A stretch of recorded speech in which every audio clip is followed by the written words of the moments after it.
El rumor de la discordia, un podcast para comentar las noticias de Jalisco.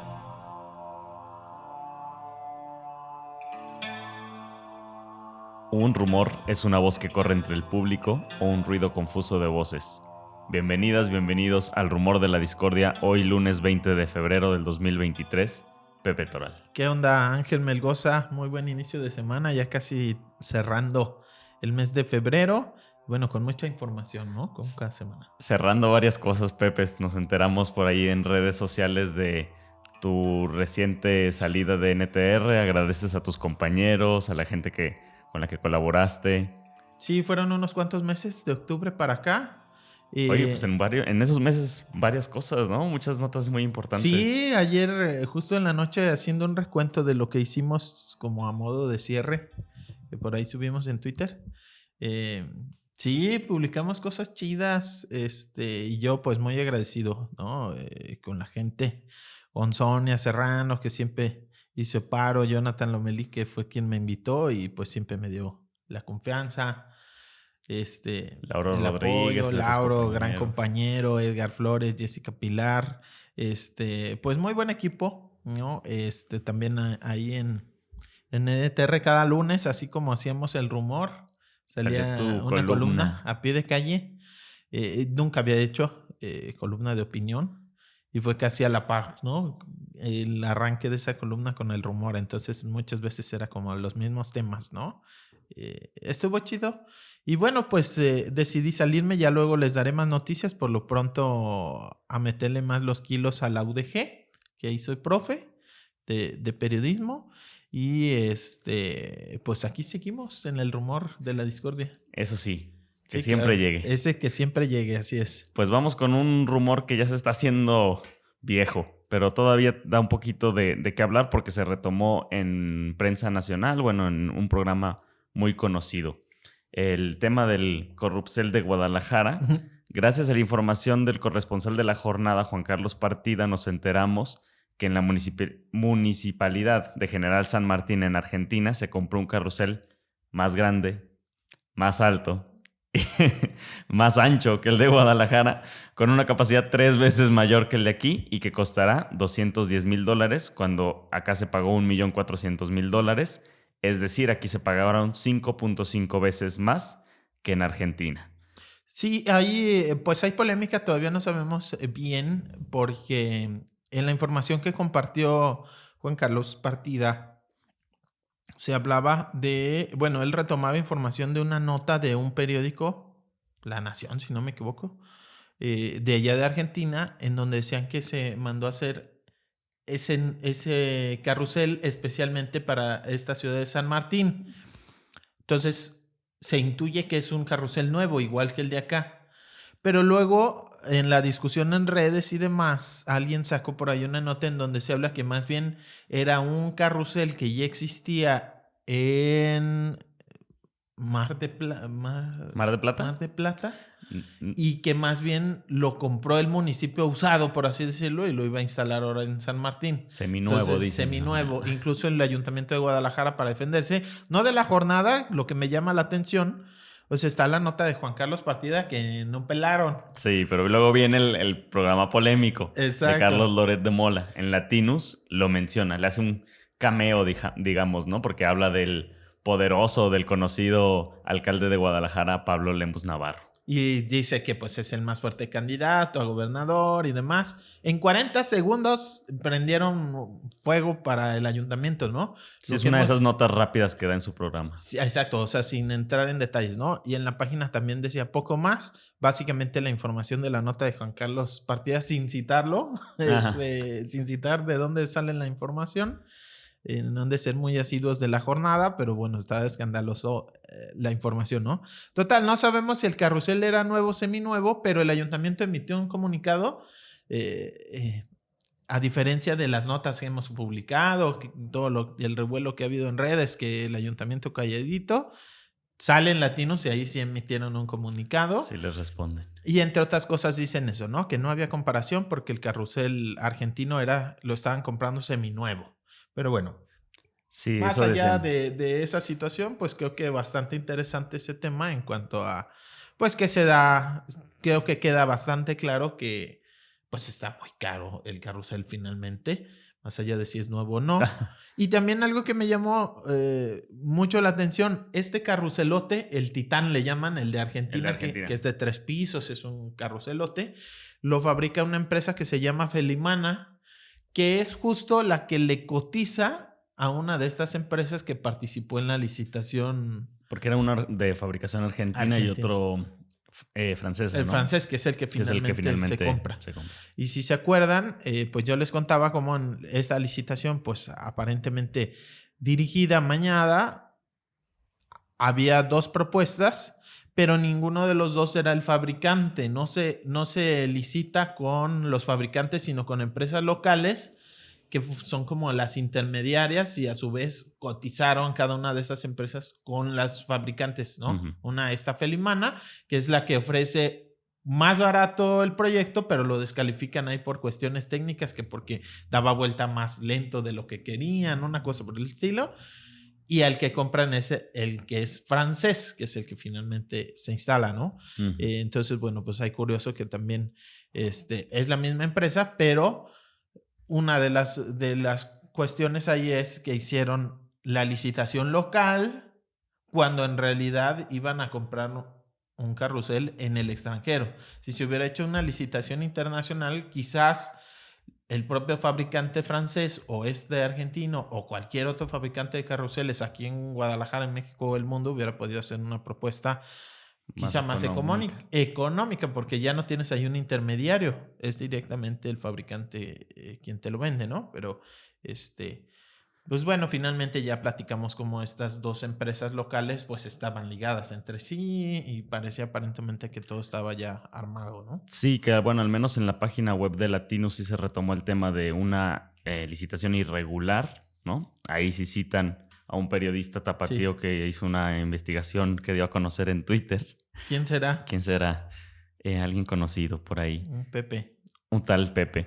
Y bueno, finalmente también siento como que hablamos mucho de este tema y podría parecer hasta cierto punto algo, entre comillas, irrelevante hablar de un carrusel, pero bueno, el precio, la forma en la que se llega a contratar a la empresa que finalmente provee de este producto, de este carrusel, pues es lo que ha dado todo esta... Pues no sé si hasta cierto punto está un golpe para el propio Lemus, si lo ven así en el ayuntamiento, siendo que lo retoma un periodista como Carlos Loredo en un espacio tan visible como Latinus, ¿no? Sí, puede ser. Y sí, bueno, principalmente las críticas son, bueno, el que existan estas irregularidades en la licitación, sí, pero en el fondo es que existiendo tantas necesidades en Guadalajara, tantos problemas, 26 millones de pesos no es poquito, ¿no? Es bastante recurso que se hubiera podido invertir en muchas otras cosas. Y pues bueno, un tanto cuestionar que pues el carrusel, ¿ya te subiste? No, gracias a Dios, no. Pero pronto vamos a ir contigo, ¿no? Sí, hay que subirnos a hacer la selfie. Digo, pues está bonito y todo, pero hay prioridades, ¿no? Se inauguró en el marco del 481 aniversario de la ciudad, que fue la semana pasada, el martes 14 de febrero.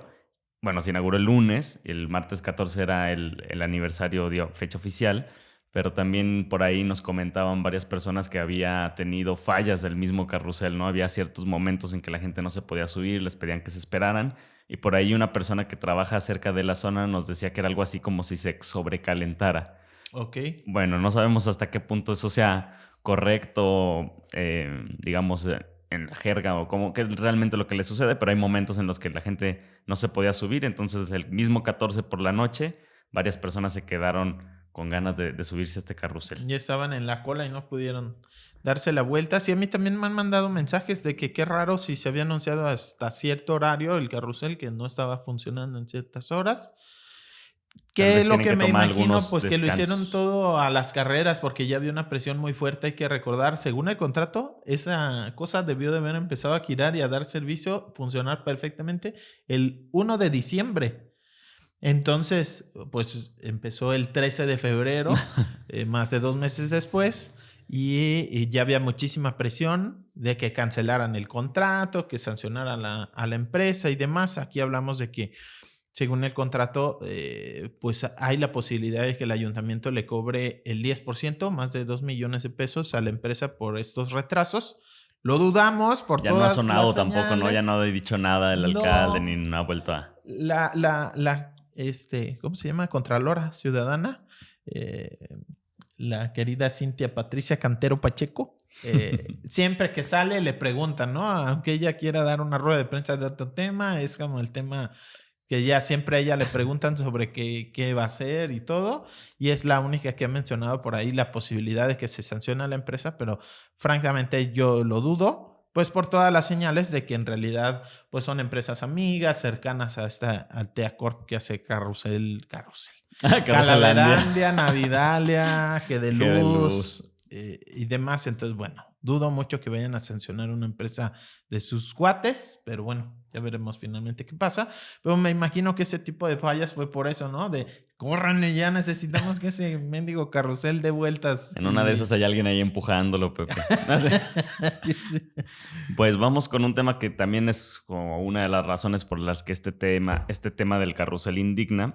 Y bueno, pues la desaparición de personas y los familiares que buscan a estas personas desaparecidas, y además la manera en la que ellos van, hacen su pega de fichas, ¿no? Llenan el centro, aprovecharon una fecha especial como era el martes 14 de febrero para traer la atención hacia esta problemática, pero bueno, la autoridad municipal, quizás también estatal, estuvieron participando en retirar todas estas fichas de búsqueda, las quitaron de los postes, las habían puesto en esta marca Ciudad Guadalajara, también las retiran, pintan sobre ellas cuando no se pueden retirar fácilmente. Y a mí me llama mucho la atención, quiero compartirles esta frase de un comunicado que dieron estas familiares del colectivo Luz de Esperanza, en el que mencionan: este retiro de las fichas muestra la insensibilidad e indolencia de quienes nos gobiernan. En menos de 3 horas y utilizando el dinero que pudiera servir para la misma difusión e investigación, búsqueda y apoyo judicial, prefieren gastarlo para continuar desapareciendo a los desaparecidos. Sí, o sea, es increíble la rapidez con la cual van y borran, van y quitan, van y arrancan las fichas, y que pues una vez más se ve que la prioridad no es estos temas, es pues que se vea bonito el centro, y bonito entre comillas.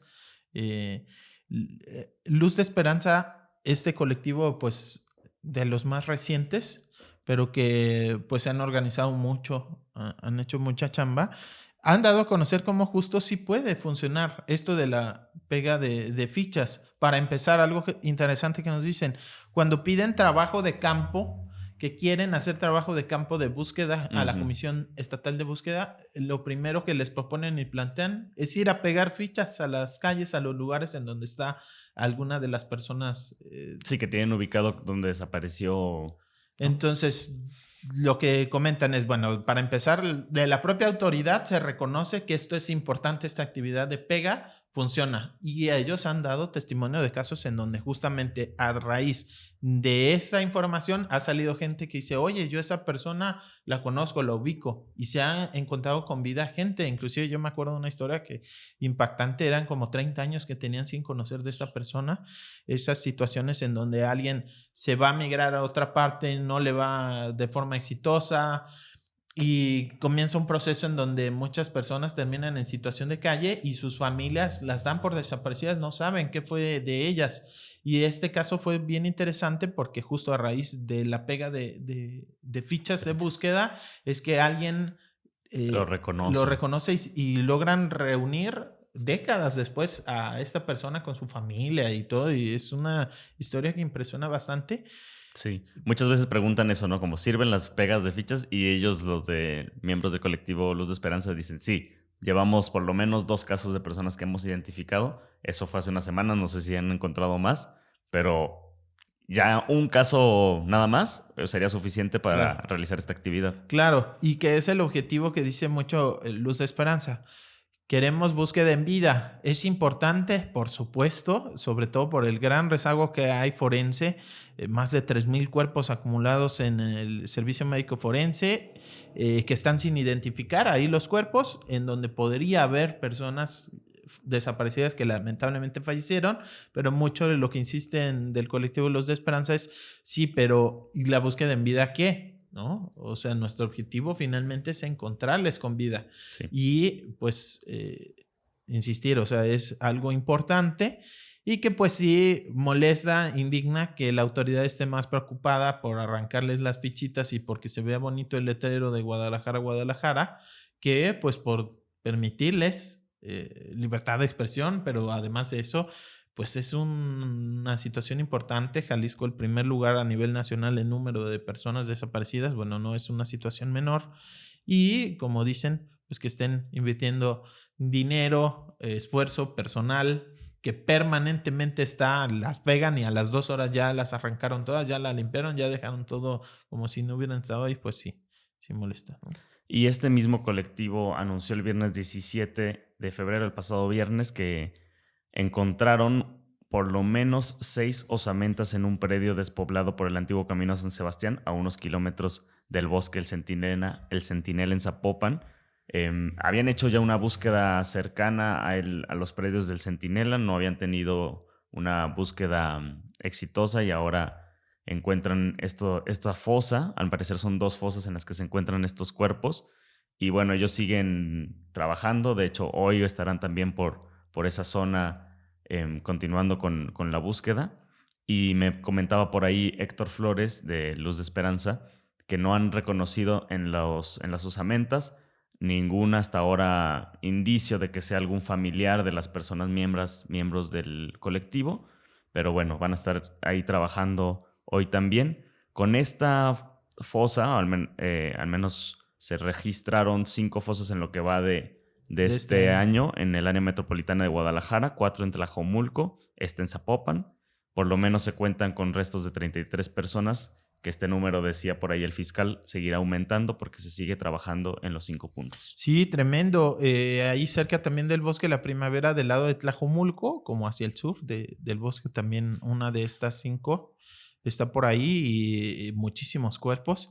Y pues es señal de que sigue trabajando toda esta maquinaria de exterminio de los grupos criminales. Sí. Que aquí hemos hablado, pues ya no podemos hablar narcotráfico, o sea, es una red criminal que abarca muchísimas aristas de la economía, ya no es nada más el tráfico de droga y pues es tremendo la cantidad de gente que están desapareciendo y asesinando. No queda todavía claro las causas, es una situación tremenda, pero bueno, sabemos de casos reales en donde son personas que las desaparecen para obligarles a trabajar. En el caso de mujeres, muchas veces para trata de personas, explotación sexual. Sí. Y pues también tantos casos que hay y tan distintos. Y aquí lo hemos hablado de estudiantes, de personas que se dedican al hogar y que pareciera que también hay veces que por error, ¿no? Las confunden con otras personas. O sea, hay un montón. Es un tema bastante complejo y es lamentable que siga esta maquinaria de muerte funcionando en nuestro territorio. De muerte y de horror, ¿no? También las condiciones en las que se encuentran estos cuerpos pues son, pues no sé si deplorables o es la verdad terrorífico. Terrorífico. Cómo se encuentran. Sí. Pepe, había un comunicado que dio a conocer un académico de la Universidad de Guadalajara sobre las cifras de desaparición. No sé si nos puedas platicar un poquito de eso, tú que lo checaste. Sí, es el Comité de Análisis de la Universidad de Guadalajara. Ese lo encabeza Carmen Chinas, que es académica de la UDG, especializada en el tema de la desaparición. Y lo que estaban señalando es que pues han podido comprobar que se manipulan las cifras de desaparecidos, en concreto en el CISOVID, Sistema de Información sobre Víctimas de Desaparición. Esta es una plataforma de el gobierno de Jalisco que administra la Fiscalía del Estado, si no me equivoco, entre la Fiscalía y y también información de la Comisión de Búsqueda, en donde en teoría puede uno consultar la información oficial del número de personas desaparecidas, pero es una plataforma muy limitada y que parece más propaganda que realmente una herramienta de información, y es parte de lo que criticaba este comité de análisis. De hecho, lo titulan así, el CISOBID, este sistema de información sobre víctimas de desaparición, dice, el CISOBID es un gran engaño. Y digamos, cualquier persona que consulte esta página, que es la única vía en la cual puedes tener información del gobierno del estado en torno a desaparición. Hay un registro nacional que es alimentado por los estados y en donde el gobierno también debe ahí llenar información. Y pues quienes hemos hecho investigación o comparación, de entrada no coinciden las cifras entre el registro nacional y este sistema local. Pero, que por debería ejemplo, de ser lo mismo, ¿no? Porque el sistema local provee al nacional. El registro nacional permite que particulares suban información. Si yo tengo una persona desaparecida y no está en el registro, yo la puedo subir. Pero aún así, la mayor parte de la información es la que alimentan las comisiones de búsqueda y las fiscalías estatales. Y no coinciden las cifras, pero un montón de inconsistencias que pudo documentar este comité. Por ejemplo, decía que iban revisando mes con mes la información que presenta el CISOBID, porque de entrada no es una plataforma amigable para quien quiere hacer un análisis estadístico. No puedes descargar como la base de datos en datos abiertos o no de forma tan sencilla. Hay un montón de información que no tiene completo, por ejemplo, las fechas, los municipios. Si tú quieres saber sobre municipios, solo puedes ver un mapa en donde se ve coloreado cada municipio de un color según un rango, y son rangos muy arbitrarios y muy extraños. No sé, por ejemplo, ¿no? Este municipio tiene de 0 a 200 personas desaparecidas, luego de 200 a 450 y luego de 450 a 1000 y cacho, ¿no? Entonces no sabes exactamente cuántas son. Si no se permite un análisis detallado. Exacto. Entonces, pues un tanto la crítica es esa, y decían que mes con mes este comité ha estado como descargando la información, sistematizándola, y luego al dar la suma total de esos meses no coincide con lo que te sigue presentando. Entonces lo que advierten son diferencias de decenas o a veces hasta cientos de casos, en donde dice aquí, por ejemplo, que de enero de 2022 a enero de 2023, en un año hay una cantidad no justificada de más de 1000 casos. Entonces, donde suponen que en realidad solo se está rellenando las cifras y no dando un seguimiento puntual a cada uno de los casos. ¿Cómo? ¿Cómo es eso? Es decir, van subiendo las cifras de cada mes, pero no porque se tenga, digamos, como bien documentado cada caso con una carpeta de investigación o un expediente de búsqueda. Entonces, al final solo intentan como cuadrar el número de cifras y que parezca como que la situación no es tan grave, pero no hay como coherencia entre las cifras que vienes presentando mes a mes con lo que de pronto se actualiza, porque también esa es otra cosa. ¿Y actualizan para arriba a veces o qué? Antes se actualizaba cada 3 meses, luego dura un buen periodo, más de 6 meses sin actualizar, y luego cuando se actualiza ya salen unas cifras que no coinciden con lo que antes se mostraba. Digamos, es como demasiadas inconsistencias. Y lo que a mí me parece más importante de las exigencias que presentan al final, y que es algo que viene en la ley, se establece en la ley que se debe de generar un registro estatal de personas desaparecidas, el cual no se ha generado y ya pasó más de un año de esta... ¿Este CISOBID no sería el registro estatal? Se ha presentado como que no es necesario el registro porque está el CISOBID, pero el CISOBID no cumple con los requisitos que marca la ley. Entonces, una de las exigencias es justamente eso, que desaparezca este CISOBID y que esté en operación el registro estatal de personas desaparecidas, tal cual como señala la ley, con las características que dice la ley, y que debió de estar, dice el comunicado, a mediados de 2021. Ya vamos en el segundo mes de 2023 y no se ha dado, ¿no? Y pues que se dé en datos abiertos, descargable, la información en este nuevo registro que debería de existir, que le permita a la gente conocer, por ejemplo, perfectamente bien en este momento cuántas personas desaparecidas hay en su municipio, de qué edades, ¿no? digamos, como datos que te permitan saber en el lugar donde vives qué tan grave es la situación, cómo va la situación, si ha empeorado con el tiempo o no. Poder hacer ese tipo de comparativos que luego, por ejemplo, pues es muy problemático porque en las cifras se intenta maquillar la gravedad del tema. En los informes de gobierno del gobernador Enrique Alfaro, lo hemos hecho muchas veces, se presentan también datos alegres y que luego no se sostienen. Se forza para que vaya a la baja y luego tú eso lo contrastas con la información y no coincide. O por ejemplo, yo en el último informe que me tocó trabajar eso con el compa Lauro, eh, hacían la comparación de entre enero y octubre. Es decir, los meses de noviembre y diciembre, ¿dónde quedaron? ¿Por qué los excluyeron? De todos los años, ¿no? Y revisabas el informe del año pasado y en el año pasado sí incluían esos meses y ahora no. Entonces era como, ¿por qué? O sea, ¿cuál es la justificación? Pues lo que uno intuye es, pues porque así sí se puede presentar una cifra en donde dices que va a la baja y entonces todo va, Jalisco tiene rumbo, ¿no? Entonces es un tema muy delicado como para estarlo manipulando y estar utilizándolo para justificar que estás haciendo bien tu trabajo. Las autoridades encargadas de CISOBIT se han pronunciado sobre este tema, han acatado alguna medida o respondido a alguna de las peticiones que se le hacen desde la Universidad de Guadalajara. No, son muy herméticas, tanto la Fiscalía como la Comisión de Búsqueda en cuanto a salir hacia los medios o en este caso tener comunicación con la academia. Al inicio del gobierno sí existía y se rompieron esas relaciones. Yo recuerdo el primer informe del gobernador, pues había cercanía con los colectivos, el propio gobernador acudía, escuchaba a las familias directamente. Yo me acuerdo de un acto allá en el Instituto Cultural Cabañas, en el hospicio, en donde el gobernador se quedó horas, hasta la última persona que quería hablar con él se quedó a escucharla después de haber rendido un informe y demás.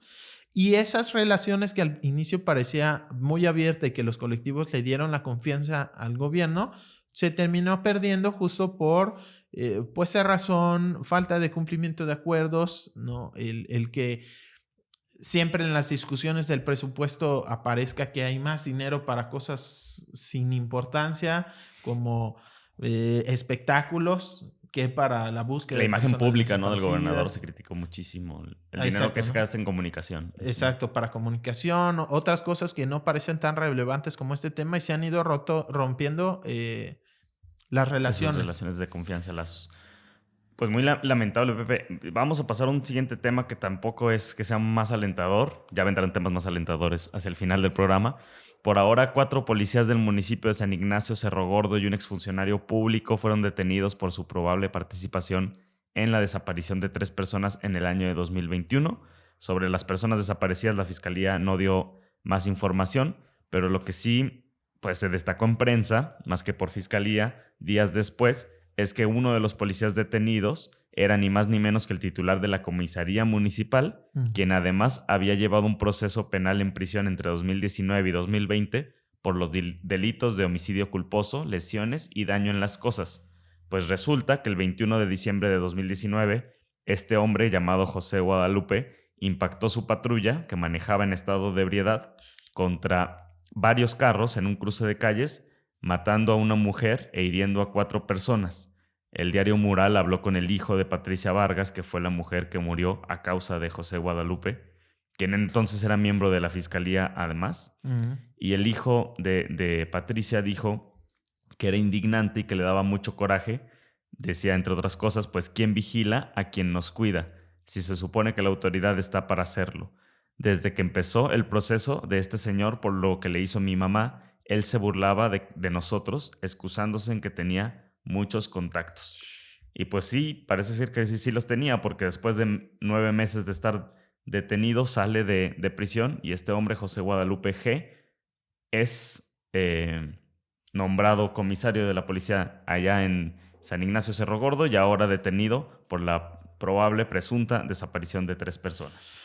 Pues un tema gravísimo. Yo no recuerdo que hubiera sonado San Ignacio Cerro Gordo como un lugar en donde estuviera la situación de desaparición de personas gruesa. Por lo menos no lo recuerdo. Está en la región Alto Sur, allá en donde es cabecera de región Tepa, Ujú. en los Altos de Los Altos de Jalisco. Jalisco. Y pues bueno, esta situación de los policías que participan en desapariciones es tremendo y es para mí la prueba más fuerte de cómo trabajan en Colaboración. colaboración con el crimen organizado. Muchas veces es voltear para otro lado, pero ya en estos en donde desaparecen los policías a las personas es tremendo y este caso, uf, o sea, increíble, ¿no? Y es un caso como, bueno, ya hemos hablado aquí también en este programa y se han hecho otras detenciones de policías, de personas que trabajan con las autoridades, ¿no? Personas que trabajan desde la fuerza del Estado y que han colaborado o participado en estas desapariciones. Es un tema muy grave, pero a mí me gustaría como, no sé si más aquí en este caso específico, más que buscar, o no sé si recriminarle a un gobierno estatal, a un gobierno que obviamente tiene su parte su gran parte de colaboración, quizás hasta cierto punto, pero bueno, como qué vamos a hacer para mantener una vigilancia sobre estos cuerpos de las fuerzas, ¿no? Policiales. ¿Qué se está haciendo hoy y cómo podemos evitar que sigan sucediendo este tipo de colaboraciones? Cuando realmente yo creo que cada vez pierden más confianza los cuerpos de seguridad del Estado, ¿no? Yo no sé tú, Pepe, pero muchísimas personas nos hemos sentido poco seguras, incluso más inseguros cuando está cerca una patrulla, cuando está cerca estas camionetas negras de la fiscalía que parecen, sinceramente, pues parte del crimen Sí. organizado, ¿no? Yo en una camioneta así salgo corriendo. No, y es muy común, muy común que las patrullas sigan por portación de cara, ¿no? A jóvenes, a personas en situación de calle, simplemente por ir caminando, sentirse con el derecho de pararlas, basculearlas, sin ninguna razón, más allá de, pues eso, que es que eres joven o que te ves en situación de calle. Es muy grave y las policías municipales se han quedado en el abandono. Son las que tienen el contacto directo con la ciudadanía, son las de mayor cercanía y se ha apostado a nivel federal por militarizar la seguridad Ujú. pública, ¿no? Invertirle a la Guardia Nacional y las policías municipales dejarlas de lado. Y pues bueno, este es un ejemplo en donde ¿dónde están los antecedentes del comisario? ¿Cómo puede estar por años un comisario con antecedentes penales por homicidio y ahora detenido por presunta desaparición forzada? Es gravísimo y creo que sí es una muestra de cómo no se está atendiendo el tema de fortalecer, profesionalizar. También hay que decirlo, hay municipios en donde los policías ni siquiera tienen seguridad social. Ujú. No, eh, pues como nos enteramos también ahí en los límites entre Jalisco y Zacatecas, que no estaba ni siquiera registrado o dado de alta, ¿no? Como funcionario, Así es, una persona que prestaba servicios de policía. o no tienen su certificación policial. O sea, hay un montón de deficiencias en las policías municipales. Hay municipios que no tienen recursos ciertamente para pagarle bien o contratar más policías y ahí es en donde se tendría que estar trabajando, invirtiendo recursos. Y creo que está claro que, pues si bien se necesitan cuerpos de seguridad federales, no por eso descuidar y dejar así a las policías municipales débiles y que con tanta facilidad pueda entrar el crimen organizado Cooptarlas. a contar, pues sí, a utilizarlas como Utilizarlas. parte de su grupo, ¿no? Una clase de brazo armado disfrazado de oficial. Y pues sí, Está cabrón. tienen muy mala fama, pero hay que, por lo mismo, yo creo que es muy importante trabajar con esos grupos, ¿no? Podríamos invitar a alguna académica que ha trabajado mucho el tema de policías municipales también como para tener una imagen más completa, ¿no? De lo que sucede en Jalisco. Creo que por ahí Claro, lo voy a sugerir para nuestros programas de los jueves, Pepe. muy bien. Vamos con otra nota. Yo preguntaba por aquí que si ya había comenzado, entre comillas y tristemente, la temporada de incendios, ¿no? Nos enteramos que en Tlajomulco este incendio que tuvimos la semana pasada afectó alrededor de 200 hectáreas y activistas del municipio advertían que el asedio inmobiliario bajo el que se encuentra el cerro de Totoltepec y ya exhortaban a las autoridades, bueno, decían que era culpa de este asedio inmobiliario, ¿no? Claro. Probablemente, y que exhortaban a las autoridades a vigilar posibles actividades en la zona. Toda esta información de Violeta Meléndez, que se publicaba el martes 14 de febrero. El martes 14 estuvo muy movido informativamente, ¿no? Y Sí. luego hay días en que parece que pasa todo. Pues ese solo fue uno de los incendios. Hubo más la semana pasada y también siempre que hay un incendio yo creo que ya se levantan las alarmas en temas de si son provocados y si son provocados, si están en una zona de presión inmobiliaria. Sí, pueden ser intencionales o no. La situación, digamos, natural es que empiezan los incendios justamente porque es cuando más lejanas tenemos las lluvias. Entonces, digamos que si no son provocados, es muy sencillo que se prenda fuego, sobre todo cuando la ciudad está presionando tanto a estos bosques alrededor de la ciudad. Entonces hay presencia de personas, basura que puede hacer que se prenda el fuego. Pero cuando son intencionales es más sencillo, ¿no? Digamos que si alguien tiene la intención de prender un espacio para degradarlo y luego construir o cualquier cosa, pues ahora es la temporada en donde le va a ir mejor, ¿no? Si lo hace en otras temporadas va a ser más difícil que prenda. Y todos los bosques de los alrededores están, digamos, tienen esa presión. Pero, por ejemplo, en el caso del Cerro de Totoltepec es un volcán inactivo.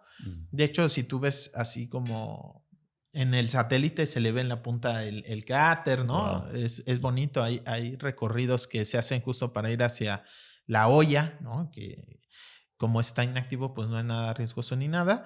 Es el cerro que está ahí muy cerca de la zona de Las Cuatas, estas gasolineras allá por carretera Morelia López Mateo Sur, muy famosas y que pues lo hemos documentado. Eh, Hay un fraccionamiento que están construyendo de casas de campo que es increíble que a pesar de todas las denuncias, el ayuntamiento de Tlajomulco nunca haya ido a clausurarlo, siga ahí, digamos que está en el cerro, entonces ni siquiera necesitas una gran investigación.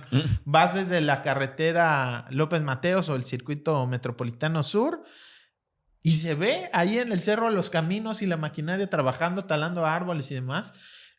Un grupo que se llama Agua y Vida, muy organizado en Santa Cruz de las Flores, a quienes les mandamos un fuerte abrazo, es gente muy activa, muy chida.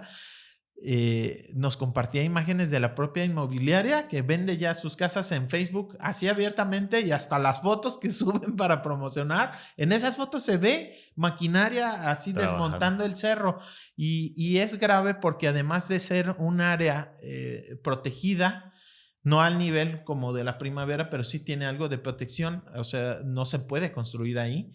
Es un corredor biológico que le llaman. Digamos que el bosque de la primavera, lo que nos han explicado las personas expertas, necesita estar en contacto con otros bosques, con otros ecosistemas, para que no se degrade, para que, por ejemplo, animales que necesitan desplazarse, como el puma, puedan tener intercambio genético con otros pumas en otras zonas.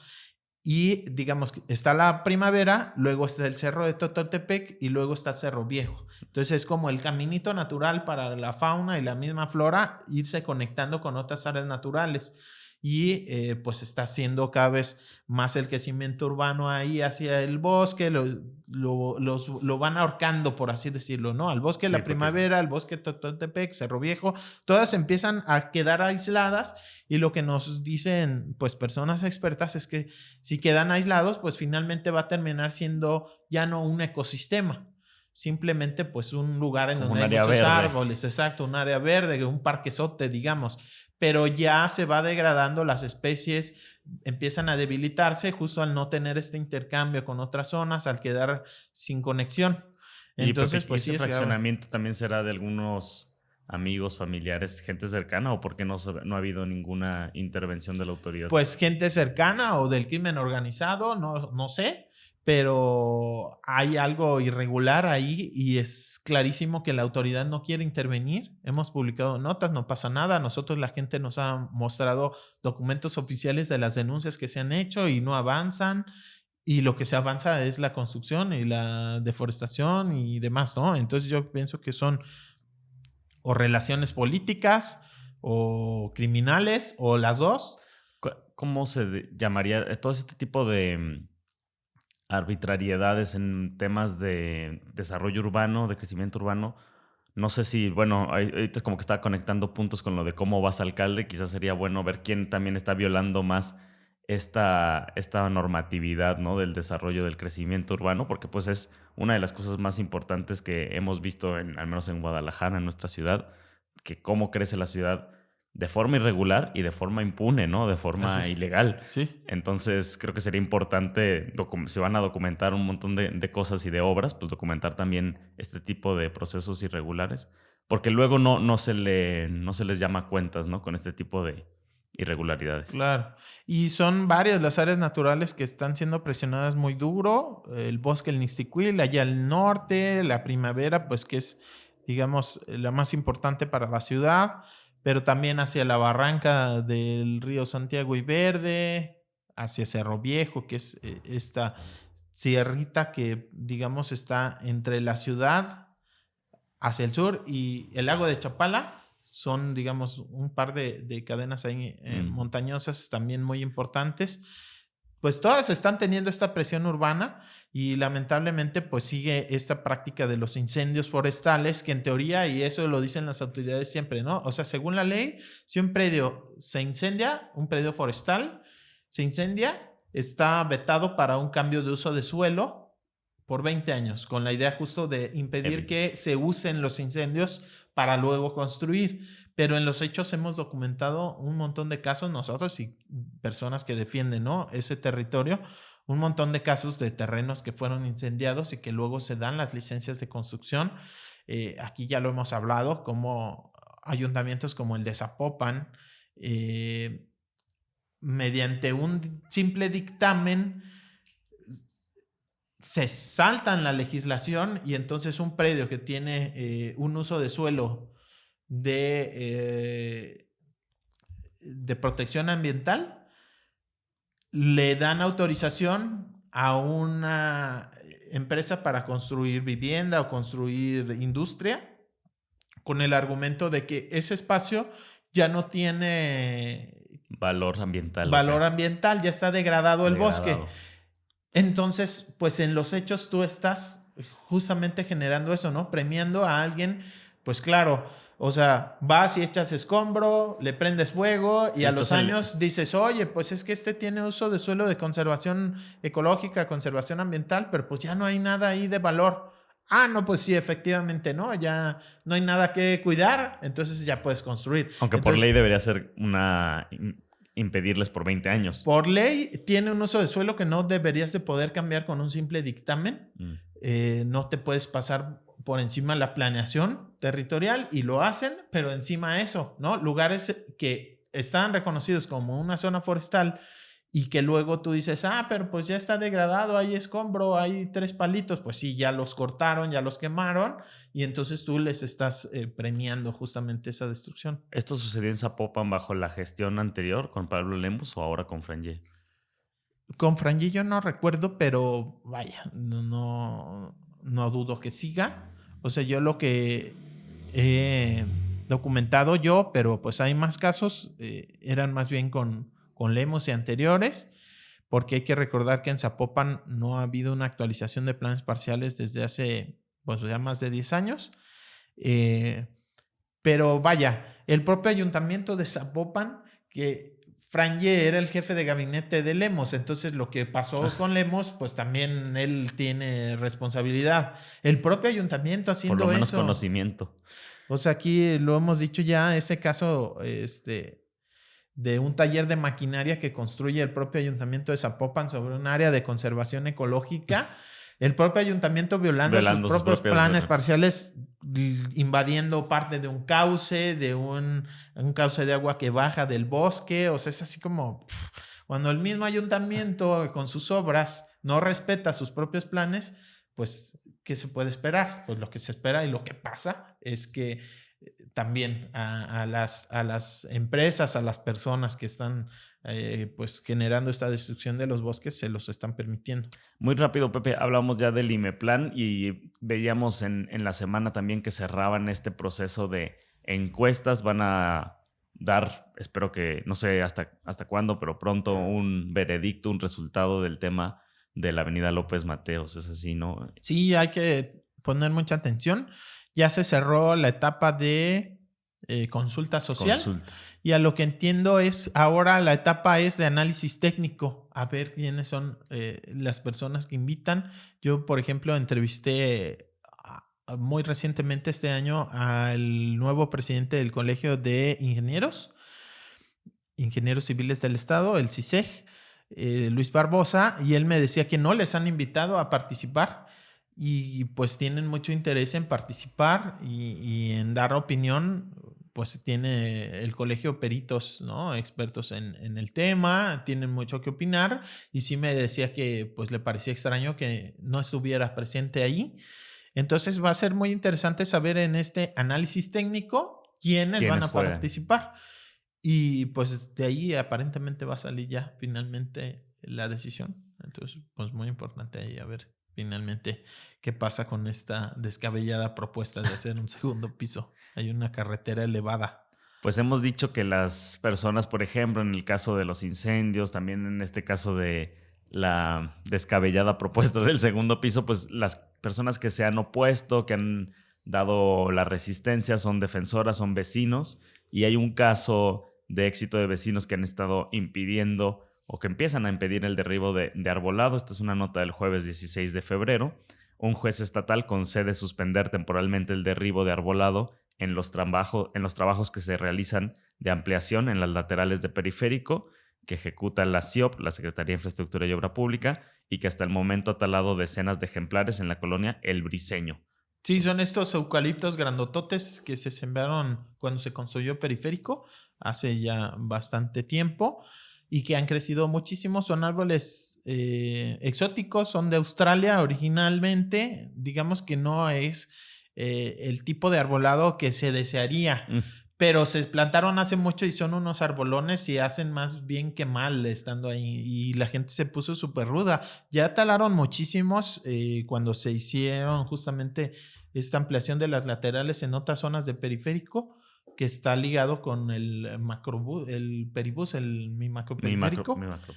Y faltaban algunos tramos que justo ahora están haciendo y ahí la gente se puso brava, ¿no? Impidió que talaran esos árboles. Y cuando los talan ponen otro tipo de especie más adecuada a la zona o... Sí, en otras partes, pero también volvemos a lo mismo. A ver, cuando se presentó el proyecto de macroperiférico, se reconoció que iban a ser, no recuerdo ahora, pero si mal no recuerdo, eran como 3,000 árboles los que iban a talar. Y se había prometido que se iba a trasplantar muchos. A mí me tocó alguna vez, cuando estaba en Mega Noticias, ir justo a reportear el trasplante de árboles y era una broma, era un chiste. O sea, eran árboles que ni siquiera sin raíces, o sea, era solo como para justificar que se estaban trasplantando, y los árboles trasplantados a la semana ya estaban secos porque no se hizo la tarea correctamente. No, es una bronca y debe ser un costo muy grande trasplantar un árbol, ¿no? Exacto, entonces tiene que ser técnicamente bien. Con una maquinaria súper especial que se lleva gran parte de las raíces. Exacto, para que funcione, ¿no? Tampoco todos los árboles es conveniente trasplantarlos y demás, pero bueno, se había prometido. Me imagino que un eucalipto de estos de ser imposible. Sí, ¿no? Imposible. O bueno, no sé si con la tecnología de ahora, ¿no? Pero pues sí, muy difícil un árbol de esas dimensiones trasplantarlo. Pero se estaba haciendo mal además y muy poco. Y luego es, bueno, sí, pero vamos a plantar 10 arbolitos por cada uno que cortemos, pero son estos palitos,